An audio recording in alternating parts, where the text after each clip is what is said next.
I'm delighted to welcome you to another BASI Systems tutorial. Today I am going to look at the Wunda Chair.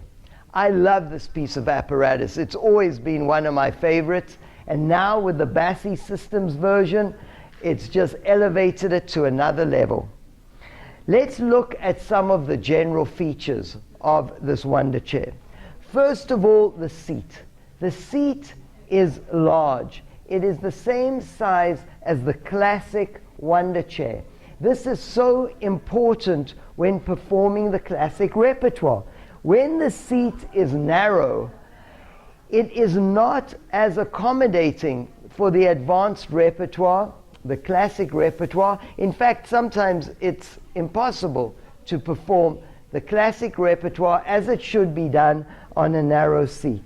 So there you have it, a very large seat, proportionate with the apparatus, with a very high density closed cell foam for maximum support. This is a very high quality foam.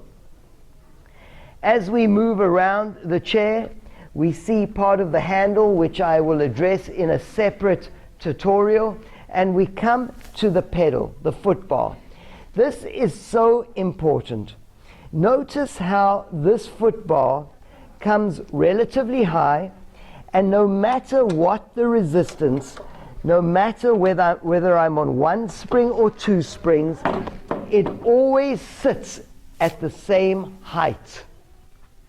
This is very important. Comparing it to some chairs where as you go lower in weight, meaning lighten the resistance, the pedal drops lower and lower. This essentially changes the physics of the exercise, the mechanics of the exercise. We don't want the mechanics to change, we just want the resistance to change. Here you can do just that. The pedal is always at the same place, no matter what the resistance. It doesn't change based on how light or heavy it is. This is also a split pedal, so we simply take this bar out and we can hang the bar there. It's got a special little hook for it, and I should have had this on here. And now you have the typical split pedal working seamlessly. And here we put the bar back in. Please remember to always have two springs on when you take the bar out and put it in. It was my mistake, but what it shows is that I'm always careful, even if I don't have that. When I take the bar out and put the bar in, I've always got my hand here. In case you or someone makes that mistake, you will catch it. So putting it back in and putting the spring on.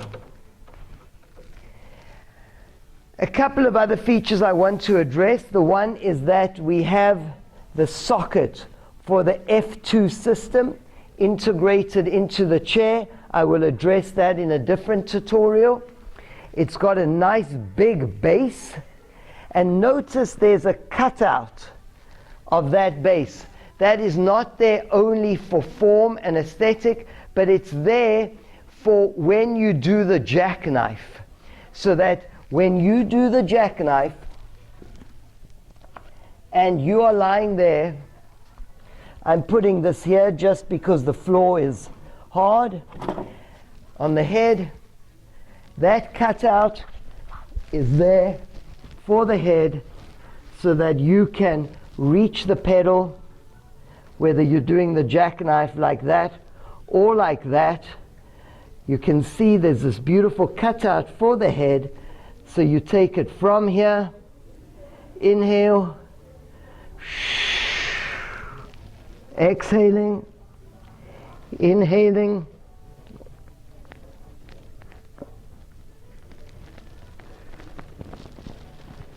and slowly rolling down, and you don't get the chair hitting your head as often happens. So again, designed by professionals, for professionals, designed for professionals, by professionals, whichever way you like to see it.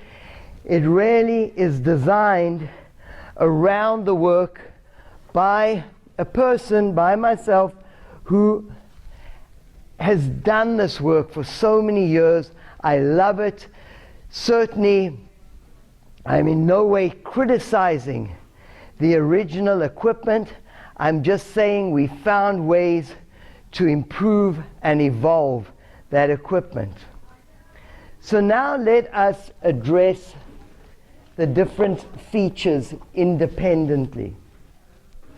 Let us look at the foot bar. I've already said that this foot bar can be a split bar. So you take that out, and now it works as a split bar. Put that back in, and we have a very stable bar. We have the possibility of 4 springs, 2 heavy blacks, and 2 light yellows. I will take the yellows off for now, and I will just leave the black springs on. You can then go to 1 black spring, and the lightest setting would be 1 black spring on the first notch. Of course, that is very, very light.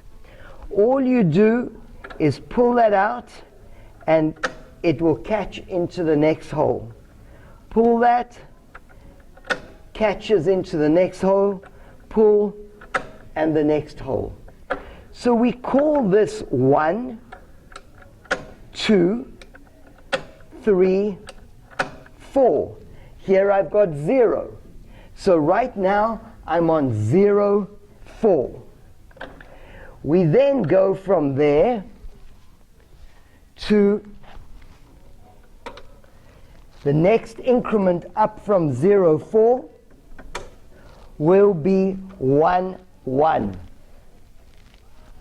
Then we've got 1, 2, 2, 2, 3, 2, 3, 3, 4, 3, 4, 4.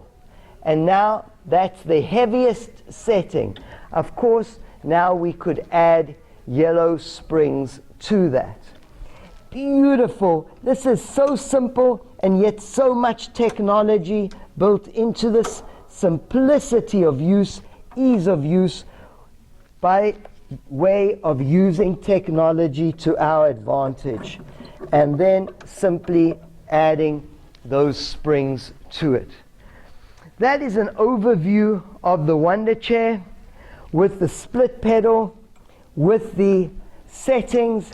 So simple, so easy, just slips into place so easily. As with all the locking and unlocking mechanisms, if you rotate it quarter of a turn to sit in the very shallow groove, it will just simply go up and down and not lock. In order to lock it, you must put it in the deep groove, and now it is locked. It immediately lock, and the last one you just push it down gently and it locks into place. Could not be more simple. The texture here, it's got a little bit of give and textured for nice grip of your feet and toes, a nice rounded dome shape to accommodate for the movement of the pedal. I will address the other features in an upcoming tutorial.